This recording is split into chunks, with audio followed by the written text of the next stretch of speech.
jack and stands, the first thing you need to do is make sure the parking brake's on your car. And the second thing, you're going to get blocks to block the back end of the car. If you have these rubber blocks around in the shop, you can put one in front and one in back. Just make sure the car's not going to go anywhere once you have it in the air so it doesn't squish you when you're working underneath it. You're going to go find a jack that works. Some of them don't. We're trying to fix the rest of them. If you turn this handle clockwise, it's going to tighten up and it's going to allow the jack to come up. When you crank it, and then when you're ready to come down, you can twist it counterclockwise and the jack will go down. You need to make sure that you find a good spot to lift from, because if you don't, you're going to damage the car. The engine, the oil pan, transmission, radiator, stuff like that is not going to be acceptable to lift off of. If you can see under this car, there's a little bit of a frame. This ball right here is what I'm going to lift off of. It's designed to be lifted from there, so you're going to adjust your jack.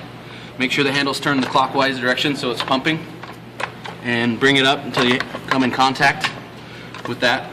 Make sure you're on there good and tight, and then you can keep jacking the car until it's to the desired height. As soon as you're there,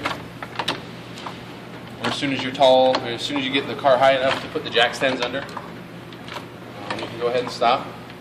That should be good. These jack stands right here are going to be underneath the benches around the shop. You can use, there's some big ones for bigger vehicles and small ones for the smaller cars. You're going to place them under here, and you need to know where the lift points are.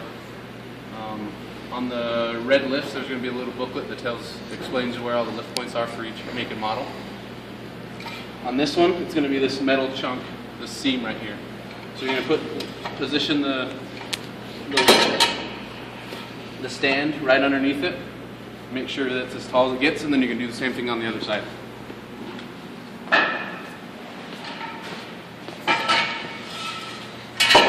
Get your stand, put it underneath, make sure it's underneath that metal block, and you should be good to go. Come back over to the jack, and you're going to lift it, or you're going to turn the handle counterclockwise slowly. Some of them will grab and catch. You just got to do it slow so it doesn't slam down onto those jack stands.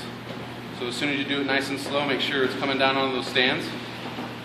And as soon as the jack's released, you can move it out of the way and get to work. And then you just reverse the procedure to get the car down.